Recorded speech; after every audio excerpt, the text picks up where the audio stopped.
Buenas noches, amigos por Israel. Un gusto nuevamente de estar con todos ustedes.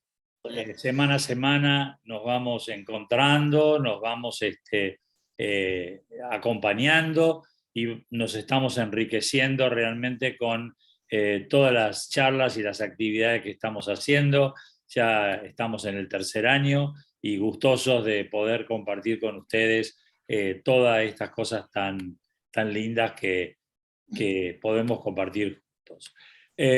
Hoy tenemos a Adriana Balé, que nos va a hablar sobre un tema muy interesante, que es el robo del arte, de las obras de arte durante el Tercer Reich. Ustedes saben que es un tema pocas veces sistematizado, el expolio de arte de la Alemania nazi en la Europa ocupada entre 1933 y 1935, un verdadero memoricidio jamás visto en ningún saque bélico anterior al del Reich de los 1000 años. Veremos la minuciosa estructura organizacional orquestada en Alemania, Polonia, los Países Bajos, Austria y Francia, que apoya la ambición del Tercer Reich de instaurar un canon artístico germano en toda Europa. La arianización del arte, una tarea en la que lamentablemente los alemanes no estuvieron solos y que hasta el día de hoy despierta polémicas, discusiones entre coleccionistas y los más importantes museos del mundo entero. Quien se va a referir a este tema, como les dije antes, es la licenciada Adriana Balé, licenciada en Ciencias Políticas en la Universidad de El Salvador, máster en Comunicación Social en la Universidad Hebrea de Jerusalén, especialización en Historia de Cultura e Historia del Arte de Amigos de Bellas Artes, también en Vanguardias y Movimientos y Plásticos Artísticos del siglo XX en el MoMA de Estados Unidos y especialización de arte en Estados Unidos, en los Estados Unidos. Ya presentada a nuestra querida Adriana, le voy a dar la bienvenida. Si podés prender tu micrófono, Adriana. ¿No? ¿Me escuchan? Sí, perfecto.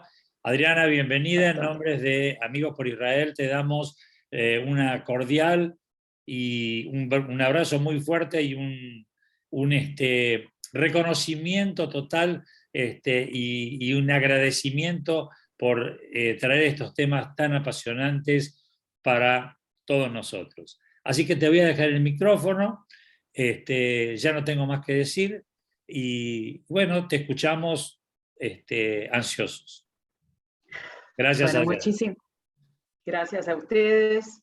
Muchísimas gracias. Gracias, Simón. Gracias, amigos por Israel. Es un gusto para mí estar esta tarde con ustedes una vez más.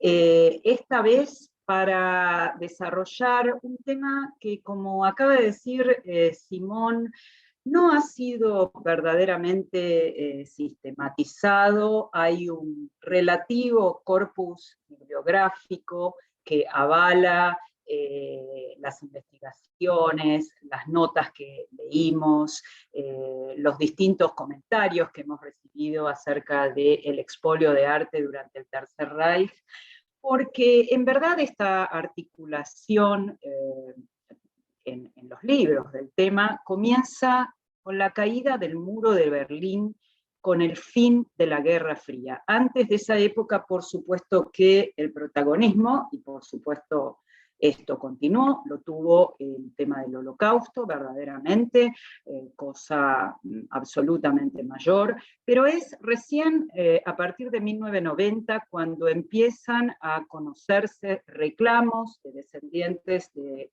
familias que fueron expropiadas en los distintos países ocupados por Alemania, y a ellos nos referiremos con el recorrido que voy a hacer esta tarde. Una de las preguntas que me hice al comenzar a armar esta charla fue ¿por qué expolio y no robo, saqueo o botín, como normalmente hasta la Segunda Guerra Mundial se podía traducir lo que fuera recompensa por victoria militar. En realidad, la palabra expolio comparte con todas las otras denominaciones que acabo de dar, digamos, comparte algunas características, pero hay una muy fundamental y que se puede ver mayormente en el expolio, puntualmente en el que vamos a analizar esta tarde. Todas estas formas de saqueo persiguen lo que se denomina un memoricidio, que de alguna manera es la apropiación del alma, del significado y de los valores culturales de los pueblos y los países subyugados. Este memoricidio se explaya en una voluntad de dominio al apropiarse de lo que es más querido culturalmente, más representativo de los países invadidos. Memoricidio de voluntad de dominio realizado con un despliegue de violencia inconmensurable y a modo de recompensa por victorias militares. Pero ¿qué es, en todo caso, lo característico del expolio? Hay en el expolio, y muy especialmente en el expolio nazi de arte, un orgullo manifiesto. Es decir, la tarea expoliadora se lleva a cabo con un orgullo por expoliar, con un orgullo por tal vez retornar, en este caso a Alemania, un tesoro cultural de la que Alemania se creía propietaria por alguna época pasada de esplendor, que la vamos a ver en breve, y hay una estima particular por todo aquello que se expolia, una estima que puede ser económica, artística o ideológica. De toda esta característica propia del expolio, la estima, el orgullo, la idea de retornar obras de arte que los nazis juzgaban había pertenecido a los alemanes en alguna época. De todo esto vamos a hablar esta tarde, y por todo esto este saqueo, este robo, se denomina expolio. Vamos a compartir ahora pantalla.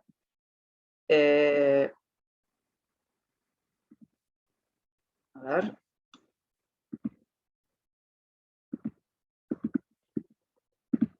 Vamos a ponerlo en...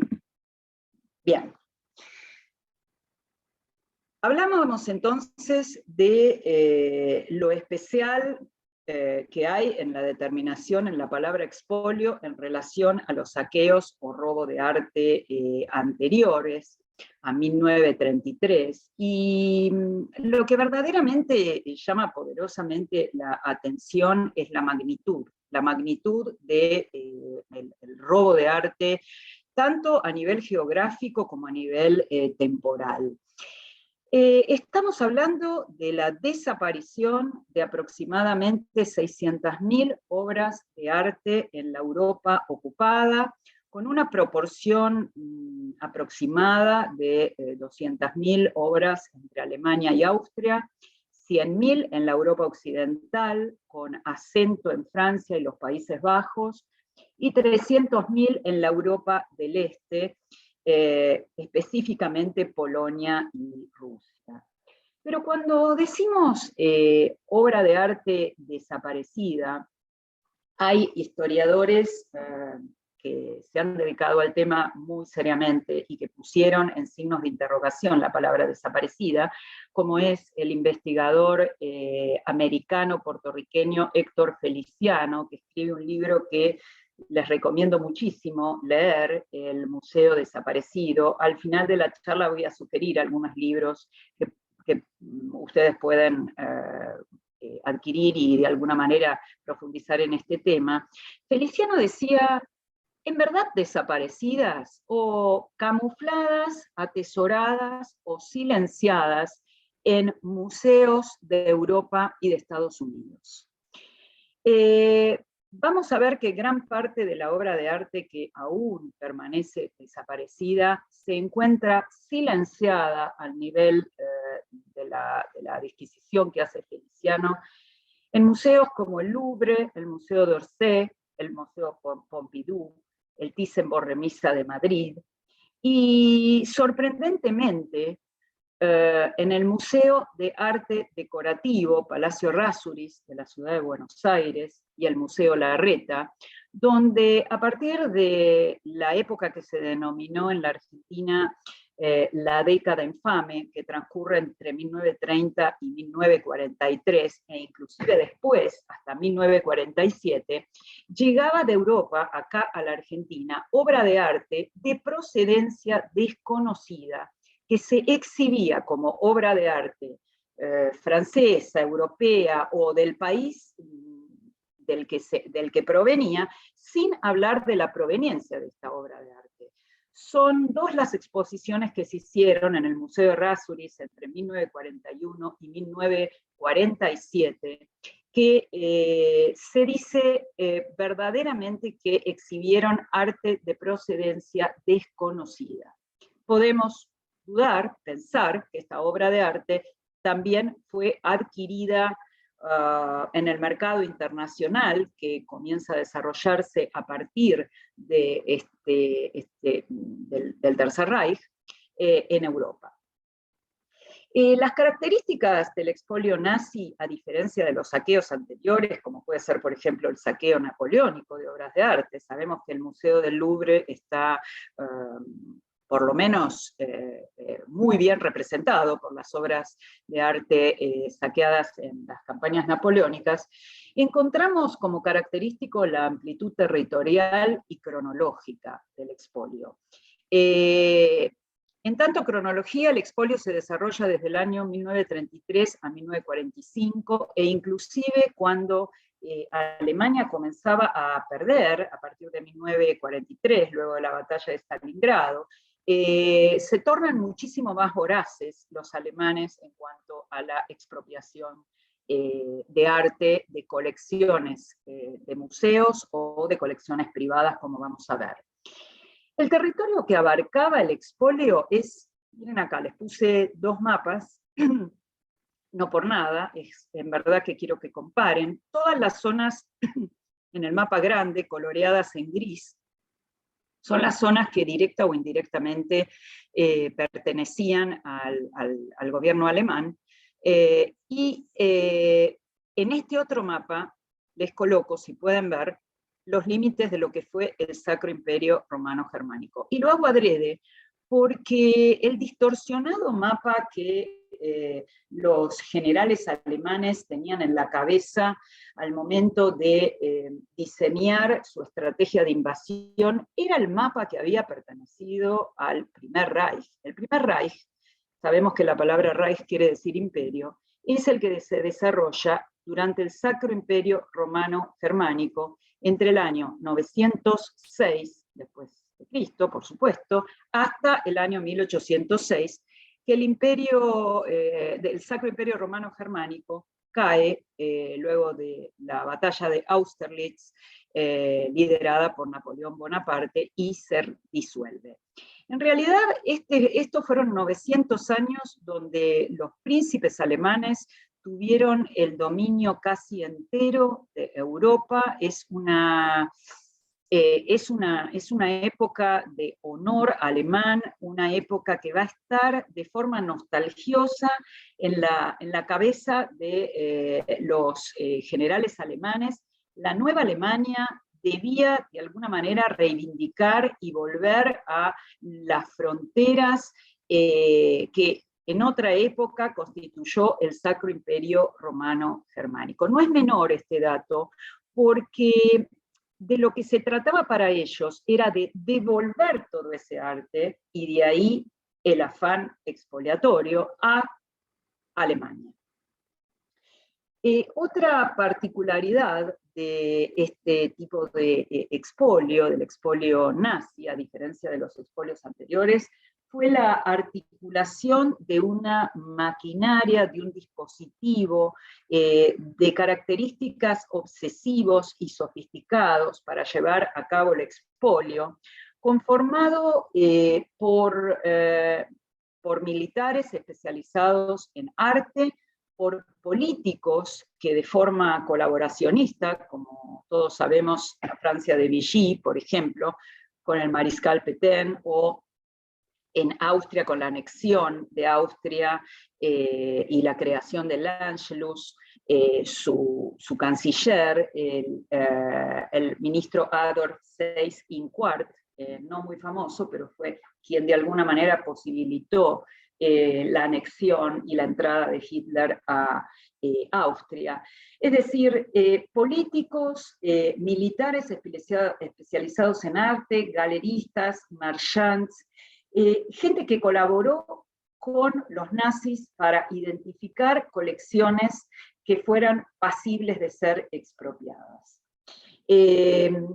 Tenemos entonces amplitud territorial y cronológica, articulación de una maquinaria obsesiva y sofisticada.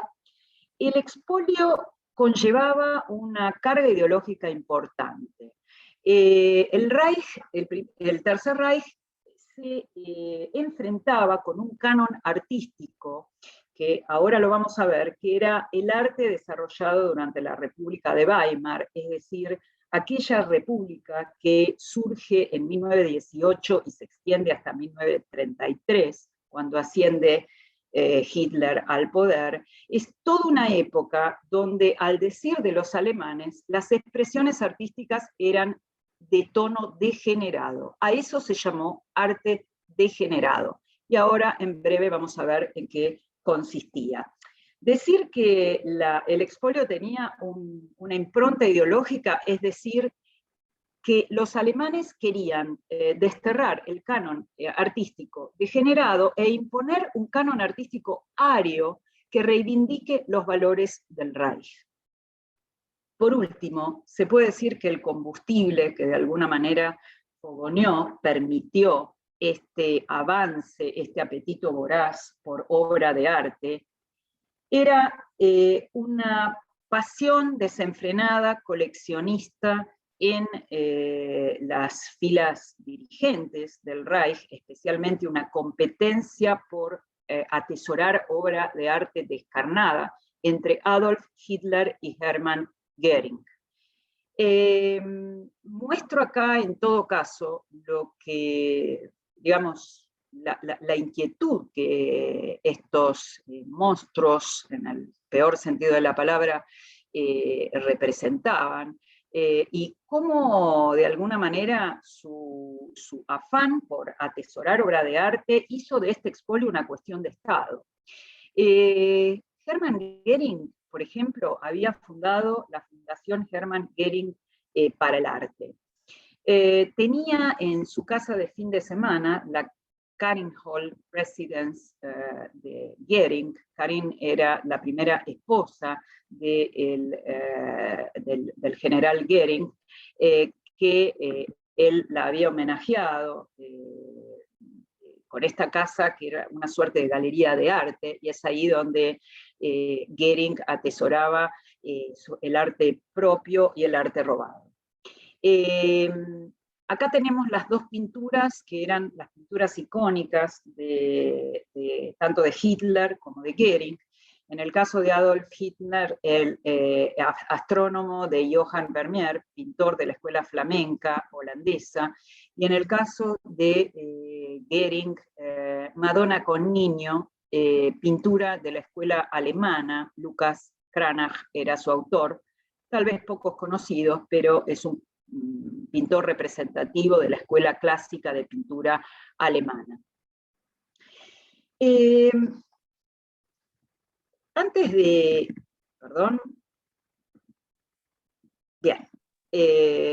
de pasar a lo que fue verdaderamente el expolio en los distintos países que vamos a encarar esta tarde, en verdad tuve que hacer un recorte porque el tiempo no nos va a dar, centrarme en el expolio en Alemania, Austria, Polonia y Francia.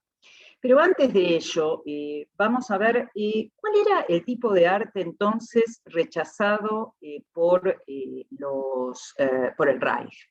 El arte denominado degenerado era aquella expresión artística que degeneraba, que degradaba a la raza aria.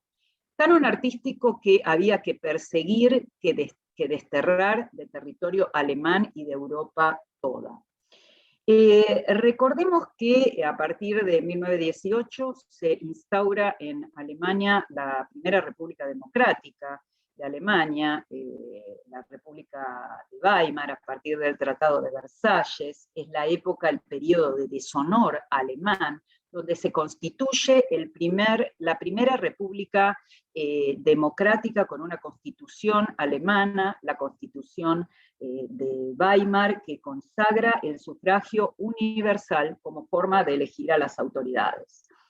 Lo que sucede en la República de Weimar es una especie de reacción al autoritarismo y a la autoridad que había regido en la Alemania de Guillermo II. Recordemos que Guillermo II fue el último emperador del Reino de Prusia, que se disuelve en 1918, junto con el Imperio Austrohúngaro y el Imperio Otomano. Todos estos tres imperios se desintegran en 1918. Y volviendo a la República de Weimar, lo que ocurre es una suerte de desafío a la autoridad que había regido hasta esa época. Evidentemente, el descrédito de la autoridad era mucho después de la derrota militar de Alemania en el campo de batalla, y por lo tanto comienza una época verdaderamente de desenfreno creativo, de desenfreno artístico, que, bueno, tiene diversas expresiones en distintas disciplinas. Era la época del Music Hall en Berlín. Berlín se había erigido en los años 20 como el centro de las libertades políticas, culturales, sociales y artísticas en gran parte de Europa. Es la época, como decíamos, del Music Hall, de los cabarets, del teatro experimental y vanguardista de Bertolt Brecht. Es la época donde tiene su apogeo el jazz, el foxtrot, como música vanguardista, si se quiere, la música dodecafónica de Schoenberg y de Stravinsky, películas como Metrópoli de Fritz Lang o El gabinete del doctor Calegari, expresiones artísticas que, al decir del Tercer Reich, no honraban en absoluto los valores del Volk, los valores del pueblo alemán. En la pintura, la República de Weimar, tiene a sus representantes máximos en Kandinsky, en la pintura abstracta de Kandinsky, en la pintura cubista de Picasso, surrealismo de Dalí y de Chagall. Es una época, el arte de Weimar, donde lo pulsional vence a lo racional y académico, que habían sido las características propias de la Alemania anterior a la Primera Guerra Mundial. Hay un desencanto de todo esto. Hay un desencanto de lo que Stefan Zweig denomina el mundo de ayer, ¿verdad? También plasmado en su libro. El arte de la República de Weimar era rechazado por foráneo, corrupto y porque degeneraba a la raza aria. Cuando hablamos de foráneo, hay solamente una decodificación para esa palabra en esta etapa. Los foráneos, los judíos. Y los nazis le dieron una representatividad mucho mayor de la que verdaderamente tuvo a pintores, literatos, exponentes de la cultura judía. En verdad los hubo, pero no fue que el movimiento cultural de Weimar estuvo predominado por artistas judíos, si bien por supuesto que los hubo. Quise acá de alguna manera trazar un panorama de todos aquellos pintores, escritores, músicos, científicos, arquitectos, cineastas, actores que tuvieron que huir de Alemania porque se los consideraba degenerados y no podían desarrollar su tarea artística. La pintura vanguardista considerada degenerada era vista por los nazis como, veamos acá abajo, como inacabada, mal terminada, grotesca, que degradaba el cuerpo humano con cierto aire inclusive de discapacidad física. Nada de todo esto tenía que ver con el ideal del hombre ario, mucho más cercano a la cultura greco-romana, como vamos a ver próximamente. La música moderna, innovadora, como el jazz, como el foxtrot, como la música de Stravinsky, de Mahler o de Schoenberg, no resaltaba el espíritu alemán como sí lo hacía Wagner, Beethoven o Liszt. La arquitectura, en especial de Gropius, el gran creador de la escuela de la Bauhaus, que es cerrada en 1933, la arquitectura de Gropius, funcional y moderna, nada tenía que ver con el ideal de grandeza que en todo caso transmitía el orden arquitectónico griego. En verdad, estos son, de alguna manera, algunos rasgos de lo que se da en llamar arte degenerado y que fue perseguido durante la Alemania nazi. Vamos a ver ahora, habiendo visto en qué consistía el arte degenerado, vamos a ver el arte que sí era reivindicado por los nazis en la arquitectura, en la escultura y en el cine. Arte era todo, para los nazis, era todo aquello que representa la esencia del Volk, del pueblo, y la grandeza del Reich y del hombre ario. De esta manera, ¿con qué tipo de escultura o arquitectura se identificaban? Se identificaban con la estética grecorromana, de la cual ellos decían no tenía ninguna influencia semita o judía. La arquitectura grecorromana, que de alguna manera sirvió de modelo, como pueden ver acá, el Partenón, con sus columnas dóricas y su frente trabajado, de alguna manera sirvió de guía para la construcción del Congreso Nazi de Nuremberg, el Zeppelinfeld, y su estética transmitía un momento de gloria, un momento de esplendor, un momento político-militar, de la que los alemanes se habían apropiado, porque el Reich se otorgaba una función, se autoatribuía una función civilizadora en Europa, como lo había sido la Italia, perdón, no había Italia, el Imperio Romano de la historia que todos conocemos y que cae en el año 453, el Imperio Romano de Occidente. En su expansión también se decía tener una función civilizadora. El verdadero artista para los nazis era el artista ario, el artista que podía vibrar e identificarse con la grandeza del Reich, compartir el mismo folclore, la misma tradición y lengua, la visión nacionalista en oposición a lo foráneo, de nuevo, y que era lo foráneo, lo judío. Vemos acá entonces las características de la escultura, hombres musculosos, fuertes, preparados para la guerra, preparados para asistir y para defender el imperio. Y vemos acá lo que constituyeron los temas de la pintura que valoraba el Reich. Verdaderamente pinturas que muchas de ellas podrían llegar a considerarse de postales.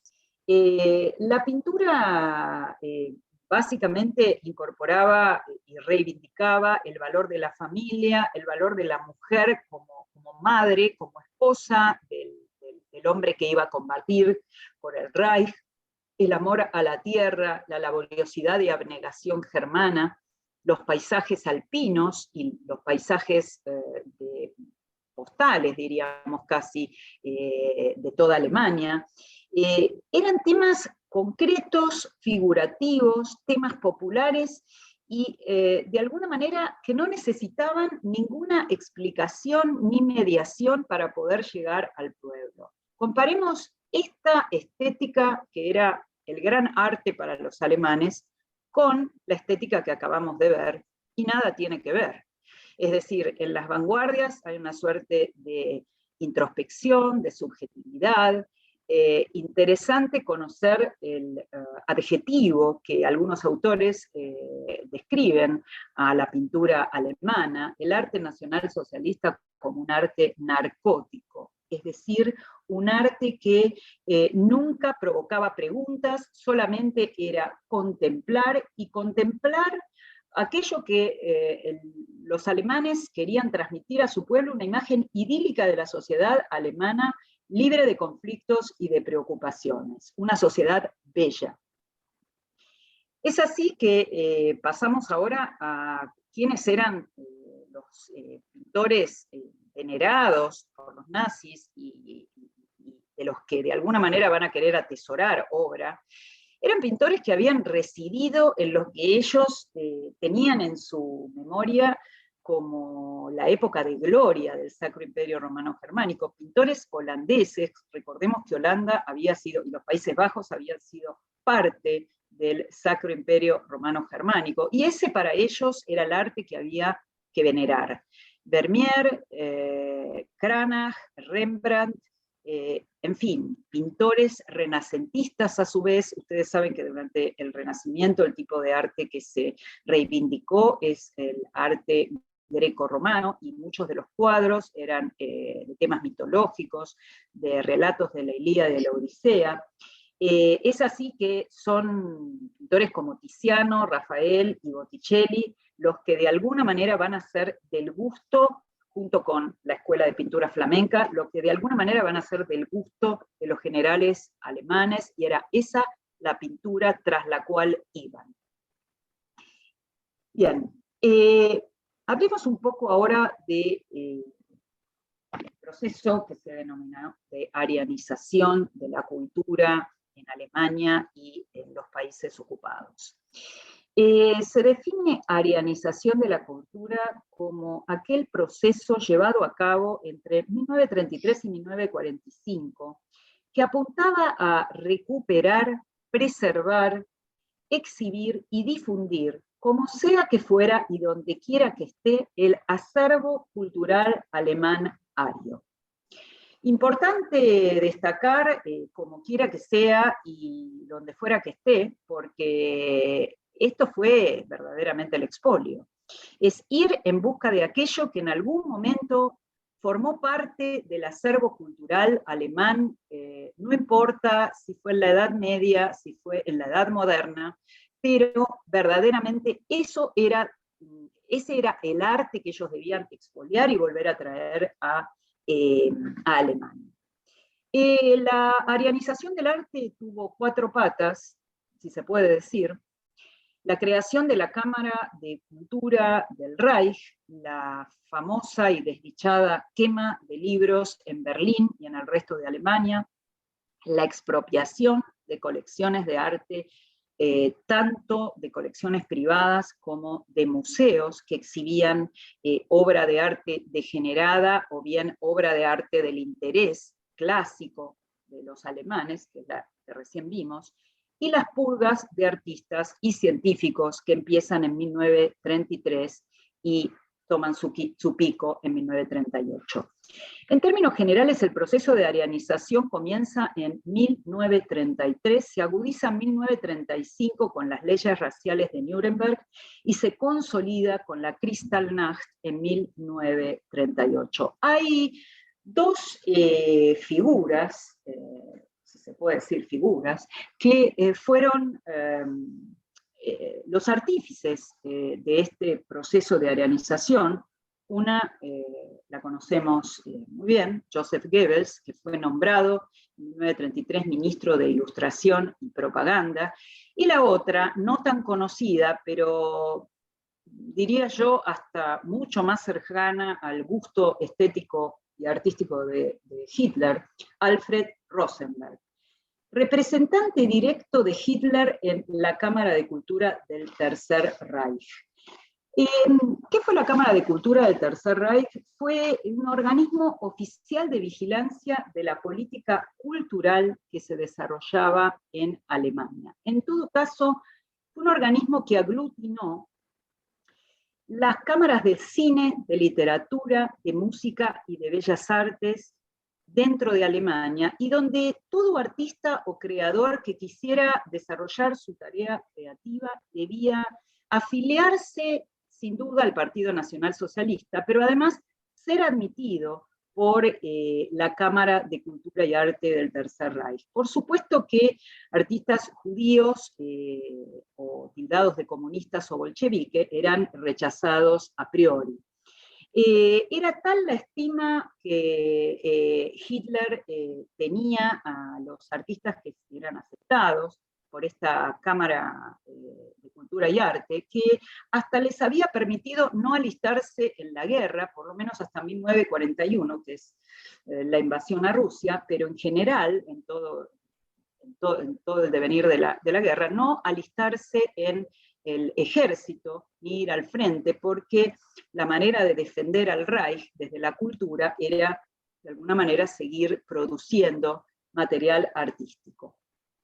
Dijimos antes que otra de las patas del proceso de arianización fue la quema de libros, la trágica quema de libros que tiene lugar en 1933, no solo en Berlín, sino en el resto de las ciudades, que fue para ellos un verdadero auto de fe, un ejercicio de purificación literaria de toda aquella literatura que iba contra el espíritu nacional socialista. Es así que brevemente acá pongo frente a ustedes las fotos de algunos de los personajes que se tuvieron que exiliar en 1933 y 1938.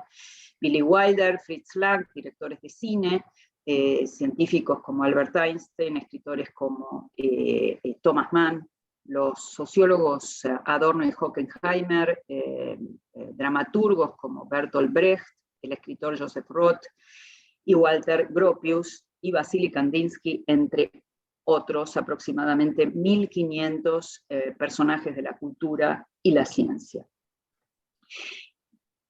Vamos a ver ahora, siguiendo el recorrido de hechos que nos hablan del proceso de arianización de arte, dos exposiciones que se celebraron en 1937 y que tal vez ustedes escucharon nombrar, y que de alguna manera nos hablan y nos marcan el tono de censura y persecución intelectual de la época. Primero vamos a ver lo que fue la Haus der Kunst, o la Casa de la Cultura Alemana. Pueden ustedes acá ver su edificio, que gente conocida que estuvo en Múnich nos relata que este edificio todavía existe, y que fue el órgano, el museo de exposición de los nazis, exposiciones que de alguna manera reivindicaban en la exhibición y en los temas de la obra artística el orgullo del pueblo alemán.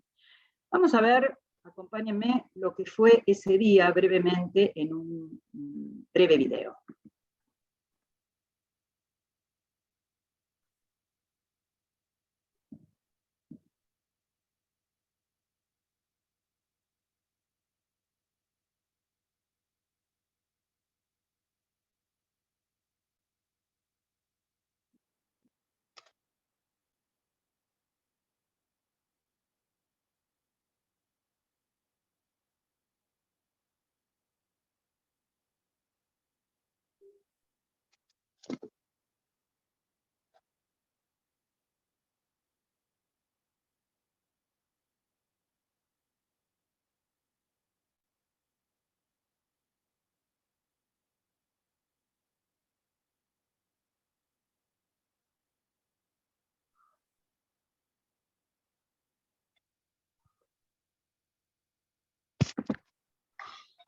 Bien, la ciudad de Múnich vestida para consagrar el Día de Arte Alemán con toda la simbología nazi, las mujeres muniquesas vestidas con sus atuendos característicos, un despliegue absolutamente monumental para poder homenajear el orgullo nazi traducido en arte, es decir, esto quería decir, esta es la cultura que el Reich aspira a que se instaure en el imperio alemán, como decían ellos, el Reich de los 1000 años en toda Europa. Esta es la cultura que hay que mirar.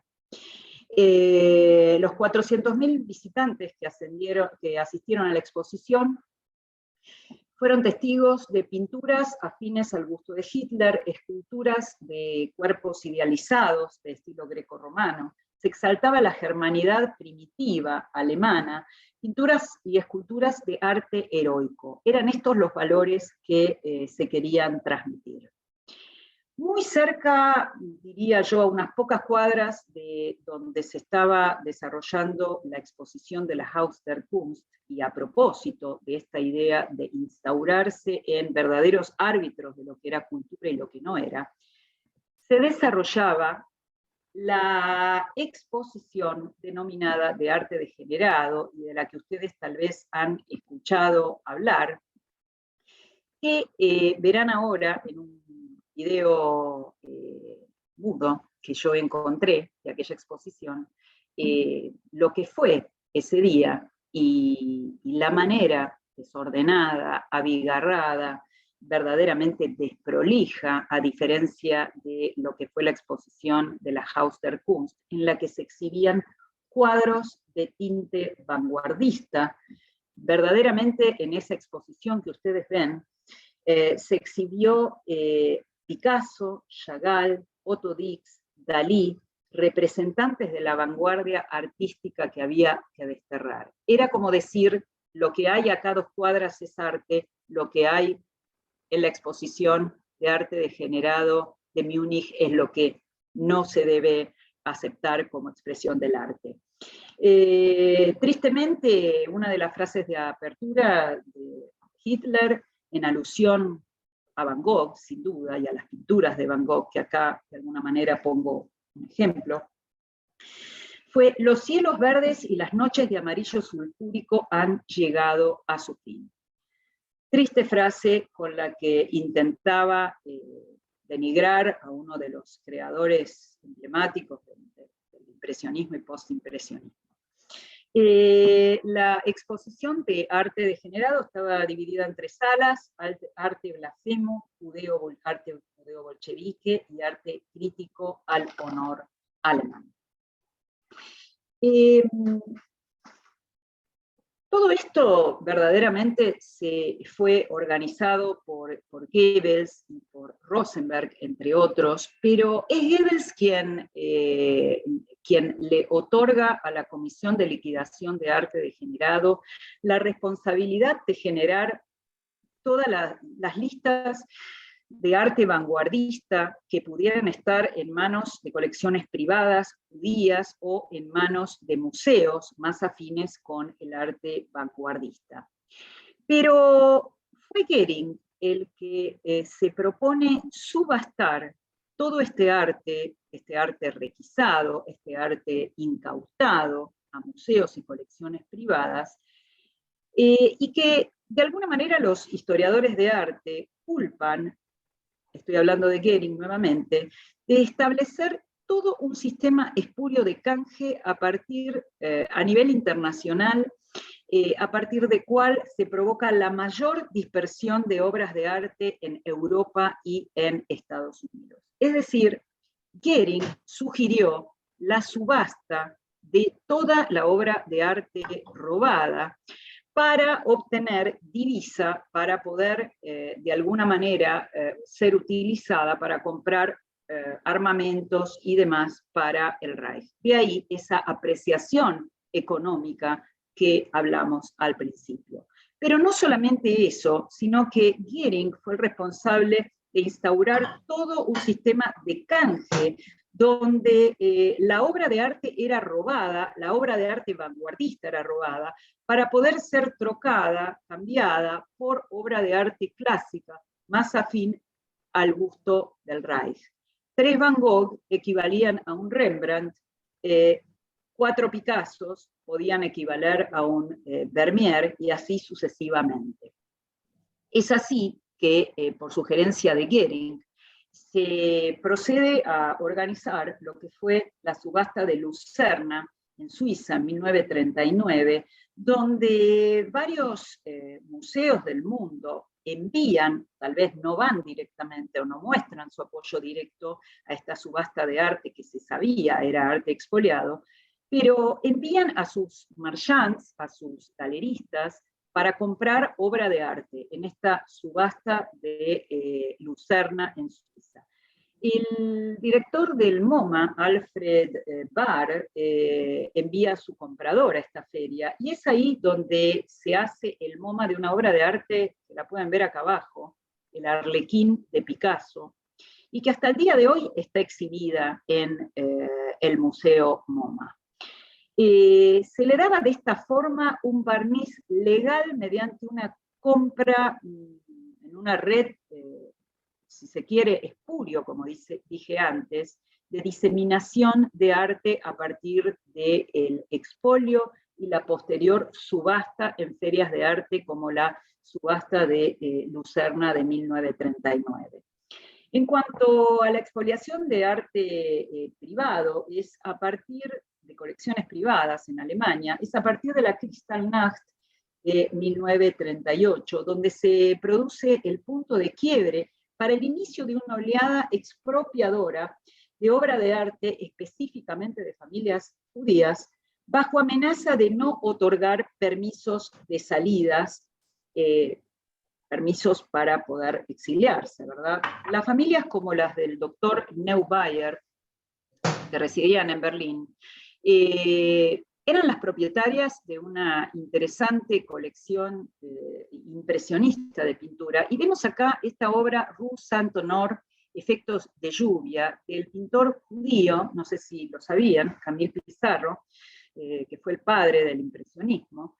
Esta obra perteneció al doctor Neubauer hasta 1838, y tuvo que comprarla por 900 marcos de la época, realmente regalarla para poder lograr su pasaporte, para poder exiliarse. Y años más tarde, luego de que la obra iba y venía entre Europa, manos compradoras en Europa y museos en Estados Unidos, termina en la colección del barón de Thyssen de Bornemisza, que, como todos sabemos, al día de hoy tiene un museo interesantísimo de obra de arte moderna, y hasta el día de hoy podemos ver esta obra, que ahora conocemos sus orígenes, en el Museo Thyssen-Bornemisza. Verdaderamente, como para darle la razón a aquel investigador del cual les hablé al principio, obra de arte desaparecida o silenciada, ¿verdad? Bien, vamos a ver ahora lo que fue, más allá de Alemania, el proceso de arianización y de expolio, y vamos a comenzar diciendo que ustedes recordarán que en 1938 se firma el Pacto de Múnich, donde por un lado Hitler y por otro lado Mussolini, Daladier, primer ministro francés, y Chamberlain, primer ministro inglés, hacen una suerte de vista gorda a las aspiraciones anexionistas del Reich, y le conceden la anexión de Austria, de los Sudetes, o actual República Checa, y además, algo que yo no lo sabía claramente y lo pude entender ahora, aceptan las potencias se comprometen en las potencias occidentales se comprometen en no intervenir a favor de los republicanos en España, es decir, darle vía libre a Franco. Esta política se llamó política de apaciguamiento, porque en verdad ni Gran Bretaña ni Francia creían que Hitler iba a avanzar hacia los países de Europa occidental, y sabemos lo equivocado que estaban. Es así que en marzo de 1938, Alemania anexiona Austria en lo que se denominó el Anschluss, y sabemos que en Austria había en la época aproximadamente 185.000 judíos, donde 80.000 logran exiliarse y el resto, lamentablemente, enviados al campo de concentración de Dachau. Austria fue un verdadero laboratorio, un verdadero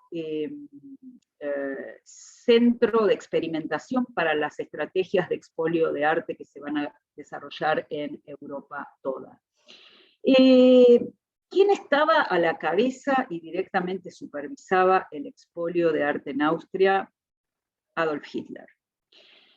Él lo vivía como una suerte de revancha que se tomaba con aquella Austria que le había negado el acceso en 1907 a la Escuela de Bellas Artes 2 veces y a la Escuela de Arquitectura.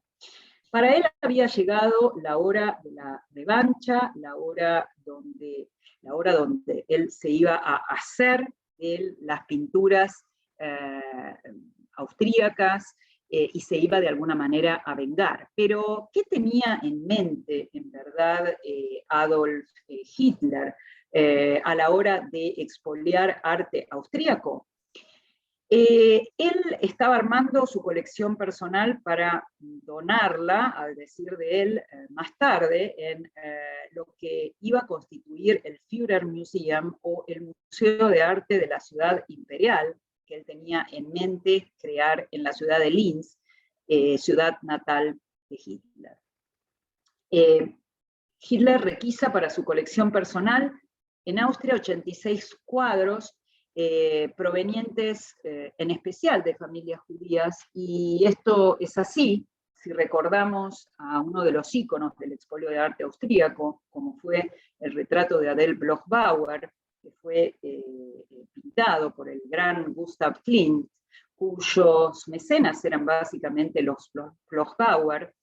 Este cuadro felizmente fue devuelto a su sobrina María Altmann en el 2006, en el año 2006, no hace tanto, luego de que María Altmann gane un juicio al Estado alemán, y actualmente se puede ver en la Neue Gallery de New York. Pero no solamente el retrato de Adele Bloch-Bauer es representante de este expolio, también lo es la colección del barón Louis de Rothschild, la rama austríaca de la familia Rothschild, que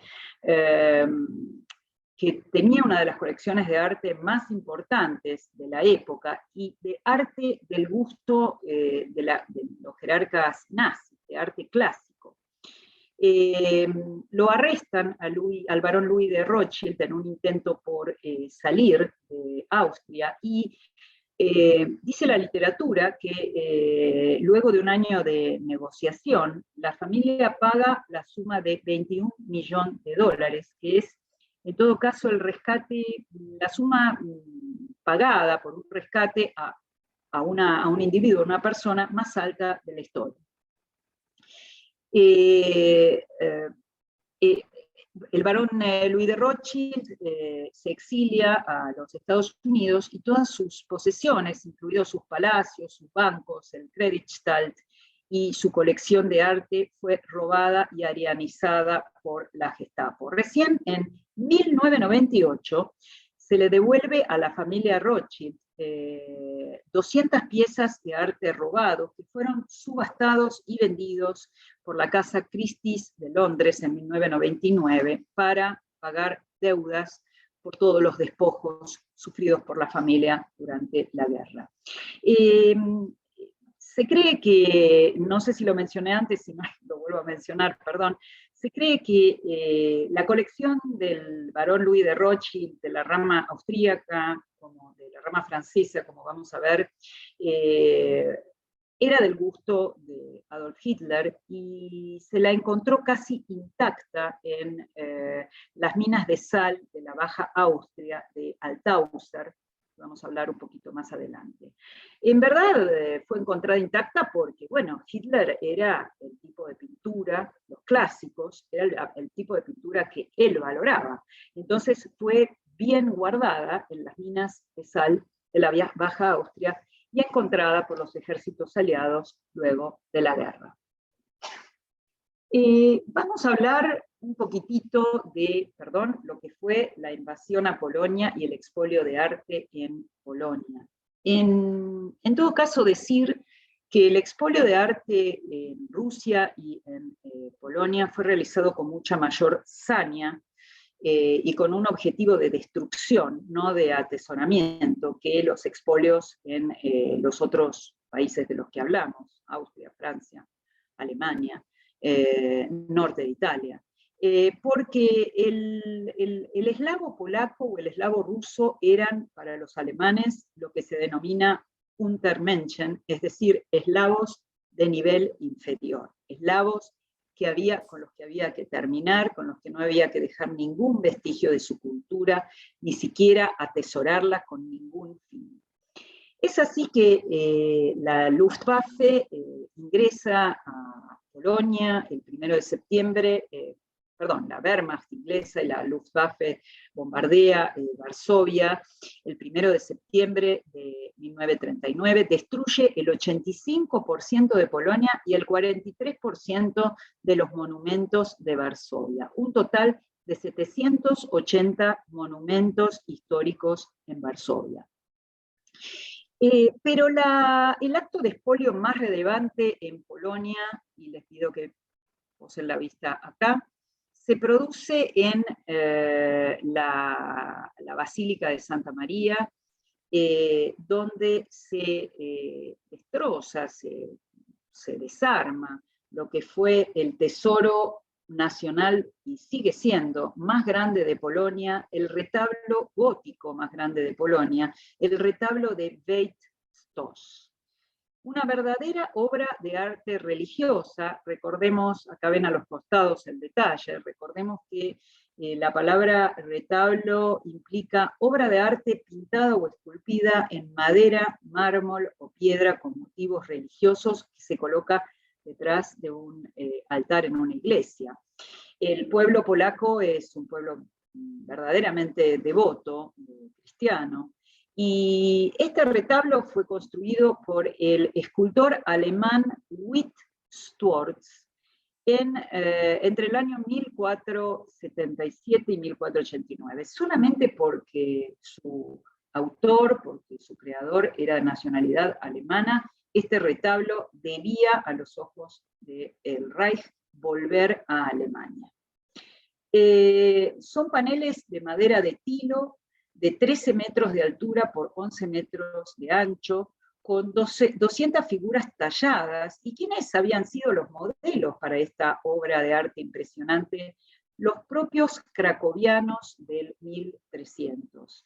Los cracovianos devotos que vemos acá, o campesinos cracovianos, que gente que lo vio, porque felizmente fue restituido luego de la guerra a la basílica en Polonia, me cuenta que se ven hasta las manos deformadas de los campesinos cracovianos, trabajada la madera en forma de que se pudiera apreciar las manos deformadas por el trabajo de campo, por la artritis, verdaderamente una obra de arte magnífica que se encuentra en Cracovia y que felizmente hoy día se puede ver. Fue encontrada por las fuerzas aliadas y el ejército polaco en el castillo de Nuremberg y restituido a Cracovia en 1946, donde se sometió a trabajos de restauración y se volvió a abrir al público en el año 1956.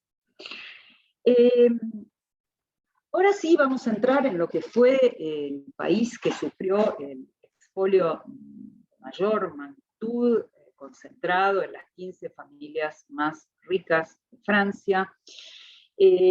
No sin antes decir que hubo un momento anterior a la entrada en Francia, que todos sabemos ocurre en junio de 1940, pero hubo un momento anterior donde, como dijimos antes, las potencias no creían que Hitler iba a invadir Países Bajos, ni siquiera Polonia, digamos Polonia, Países Bajos y lo que fue Europa Occidental, que se llamó la Drôle de Guerre, o la Guerra de Broma. Es en esa época donde se firma el Pacto de Múnich, verdaderamente un descreimiento de lo que podía llegar a suceder con Alemania. Lo que ocurre es que en este periodo de 1937-1938 también otro país, España, estaba inmerso en lo que fue la Guerra Civil Española y Europa toda puede atestiguar lo que fue la cooperación y el bombardeo aéreo, no solamente a la ciudad de Guernica, que todos conocemos por la obra maestra de Picasso, sino también el bombardeo a Madrid, y 6 bombas caen en el Museo del Prado, produciendo importantes destrozos. Esto verdaderamente conmueve a museos importantes de Europa toda, y se toma conciencia de que no solamente había que preservar a los ciudadanos de las ciudades, sino que también a las obras de arte atesoradas en los museos. Es así que el Museo del Louvre, en el año 1938, se convierte en una verdadera planta de almacenaje, donde provoca la salida en 37 convoys de más de 3.700 pinturas del propio museo, que se dispersan a lo largo de Francia.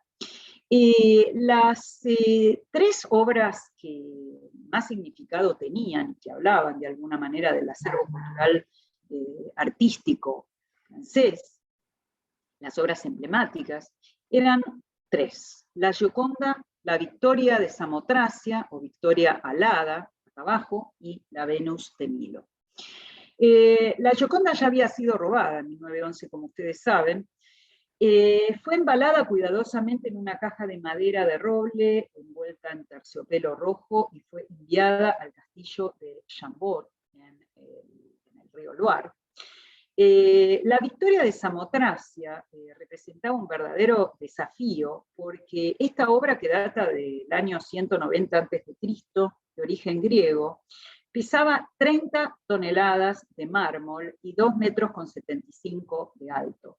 Se diseñó, pueden acá ustedes ver una eficiente rampa en la cual se bajó la Victoria de Samotracia y se pudo preservar de alguna manera de su destrucción. Y por otro lado, la tan conocida Venus de Milo, obra que era codiciada por los nazis, una escultura de origen griego de 900 kilos de mármol, la diosa de la maternidad, de la vida doméstica. En tanto arte griego, tanto la Venus de Milo como la Victoria de Samotracia constituían objetivos interesantes para la mirada nazi.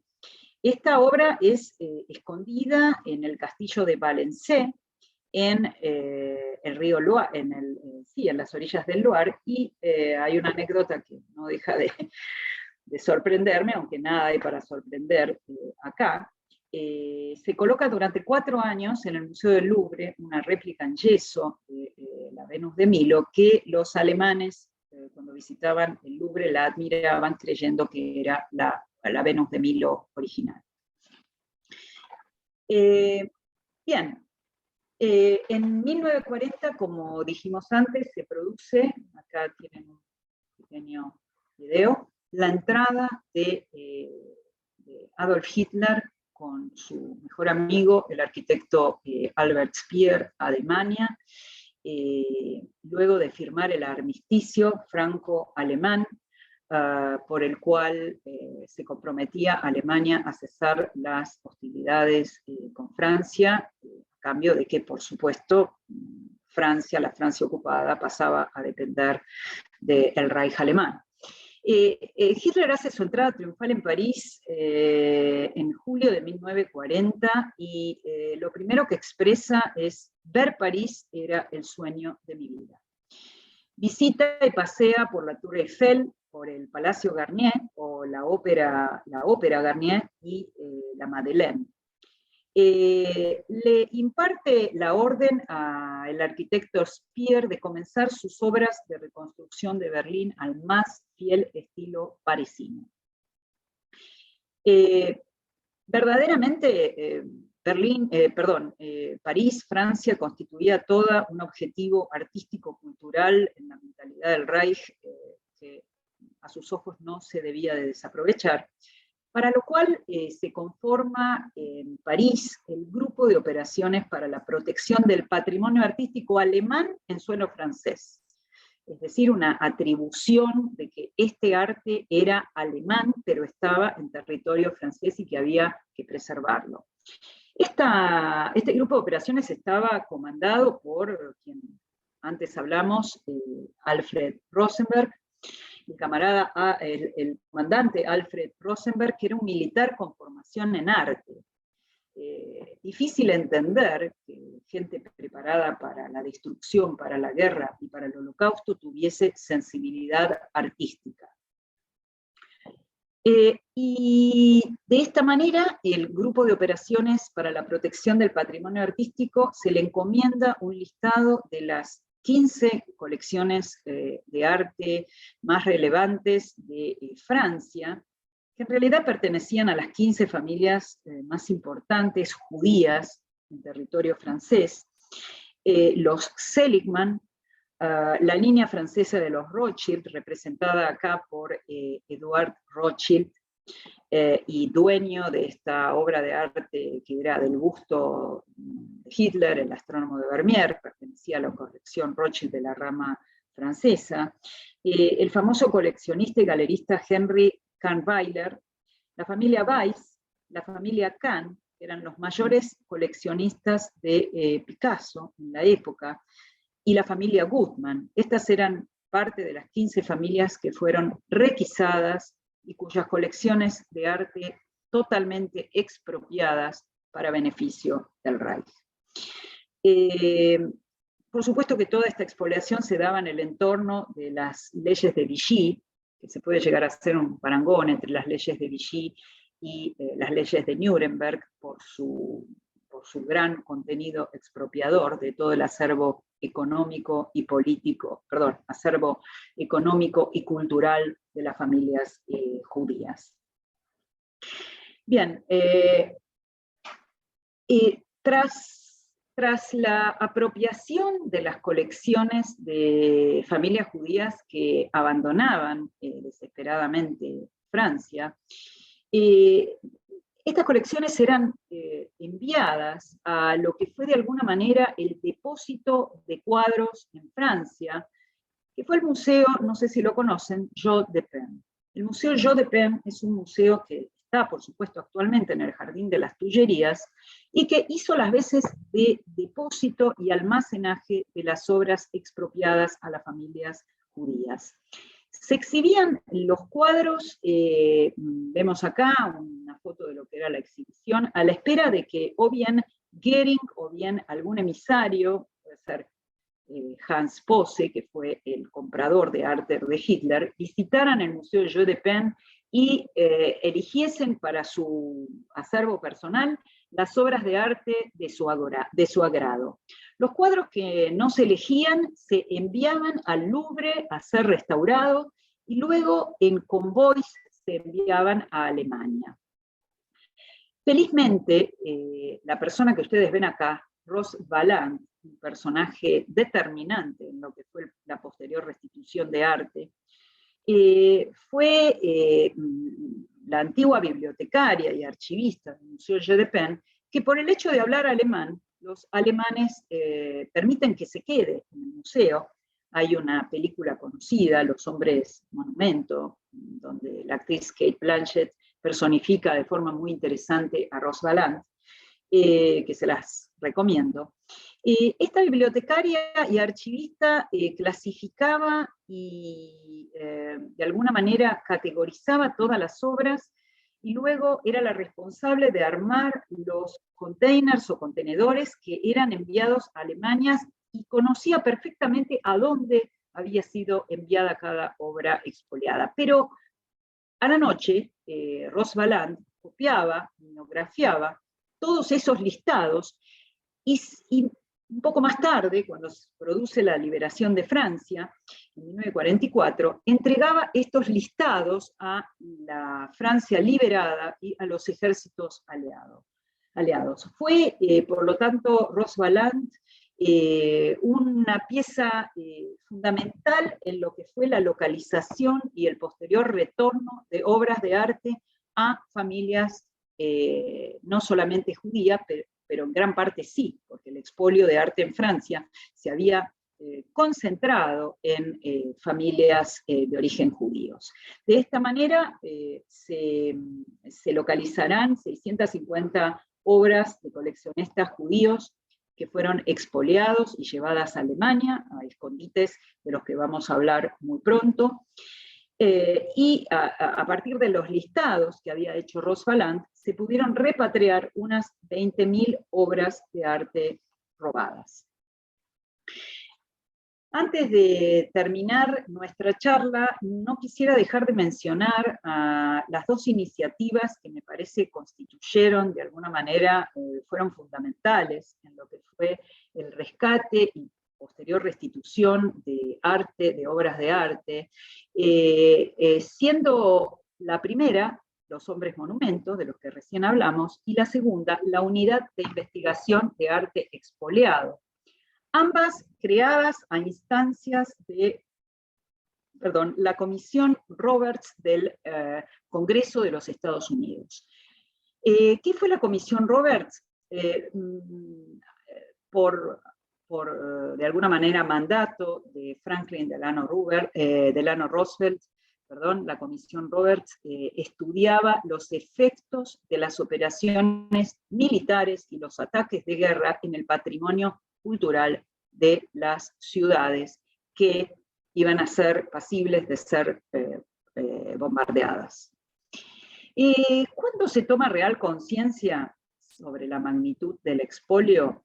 Básicamente a partir de lo que fue en 1943 la invasión a Sicilia para la liberación de la Italia invadida por el Reich, lo que se denominó Operación Husky, que fue la mayor operación anfibia de la que se conoce en la historia, y por supuesto a partir de 1944 el otro hecho, el desembarco en Normandía. El problema que muchas veces, inclusive yo lo pensé, era cómo preservar las maravillas arquitectónicas de los bombardeos de ciudades como Roma, como Florencia, de ciudades del norte de Italia y del resto de Europa.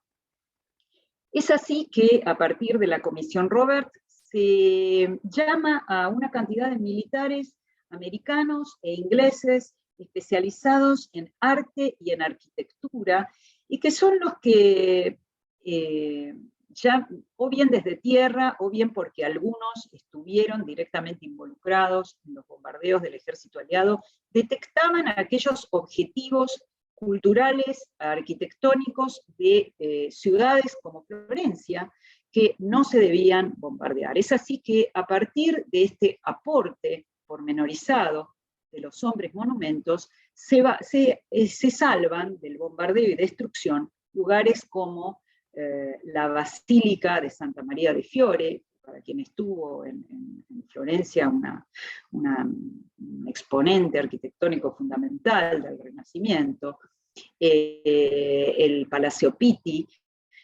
obras emblemáticas de Florencia, y por supuesto en una actitud totalmente enfrentada a la de Hitler, que decide bombardear los puentes del río Arno en Florencia, salvo el puente tan conocido por nosotros, el Ponte Vecchio. En una de esas, porque el Ponte Vecchio había sido construido más bien en el 1200 o en el 1300. Esto, el hecho de que sea una obra de arte más bien vinculada con la Edad Media, puede ser que haya iluminado, si se puede decir, a Hitler para no dar la indicación de la destrucción de este puente. Conjuntamente con los ejércitos que ingresan en el desembarco en Normandía, comandados por el general Eisenhower y el general Patton, en su paso por Alemania y por Austria, se descubre los lugares donde la obra de arte requisada había sido había sido guardada, ¿verdad?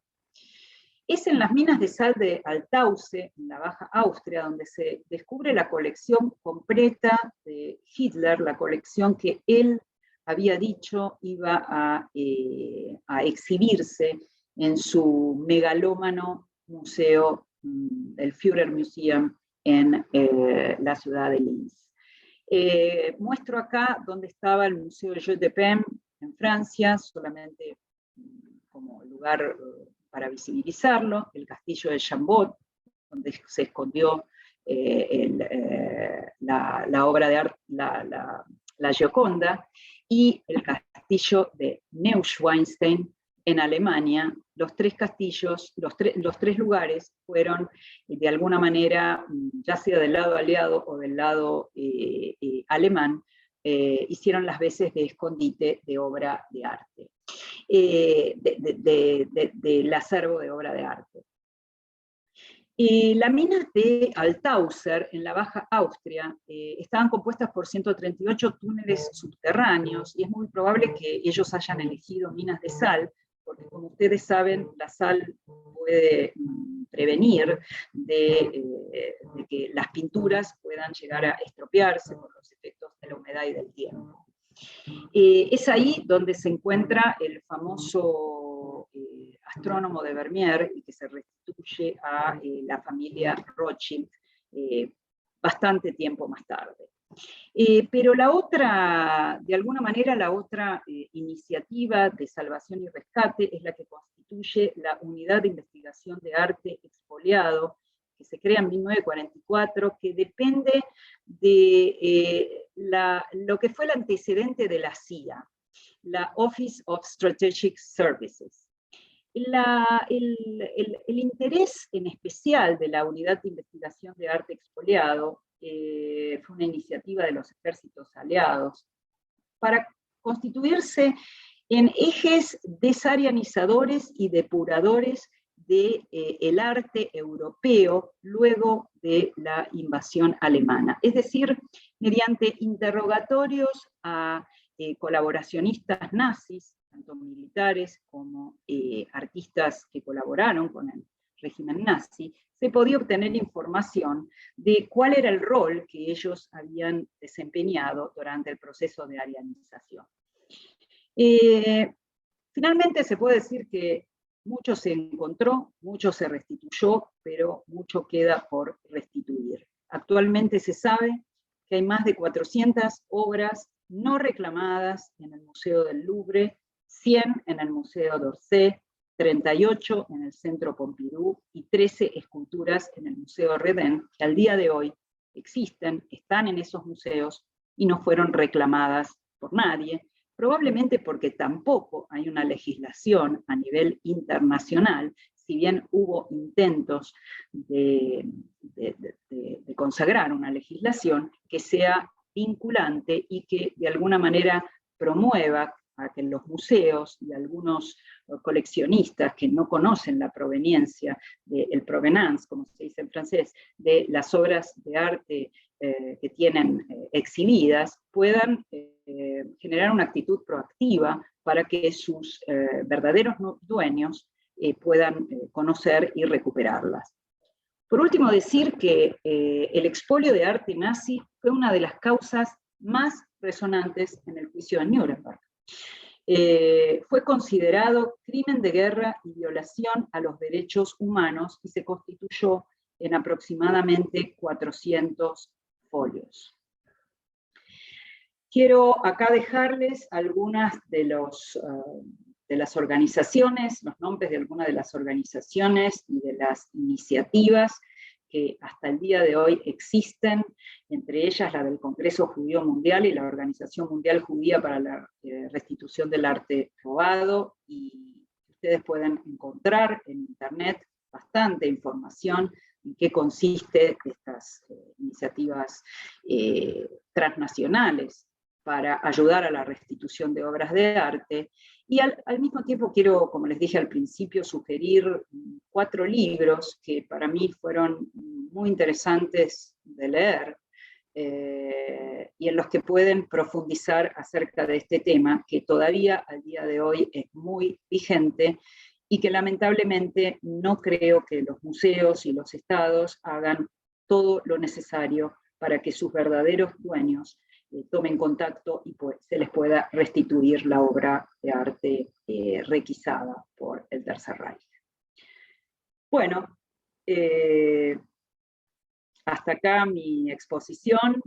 En verdad les agradezco muchísimo y estoy abierta a cualquier comentario, pregunta que se quiera realizar. Adriana, deja de compartir pantalla, por favor. Perdón. Ahí voy. Ahora sí. Ahí está. Bueno, Adriana realmente fue sumamente instructiva y esclarecedora todo lo que vos dijiste, y da para poder charlar muchísimo más sobre esto, que es un tema sumamente apasionante, pero bueno, el tiempo nos corre y tenemos que dejar ahí. Te quiero agradecer en nombre de Amigos por Israel de toda esta magnífica charla que preparaste, que realmente fue muy interesante. Quiero aprovechar también para invitarlos a nuestros amigos para el próximo miércoles a un encuentro con Fanny Mandelbaum, un reportaje muy lindo porque va a hablar de su experiencia de trabajo después de los 70, que se puede, y ella lo demuestra día a día. Adriana, muchísimas gracias, un fuerte abrazo. Gracias a ustedes. Un abrazo grande para todos los Amigos por Israel, gracias por acompañarnos, los esperamos el próximo miércoles, que tengan un buen fin de semana, un Shabbat Shalom, un Mevoraj, y aquí estamos siempre para acompañarlos. Muchísimas gracias. Gracias a ustedes.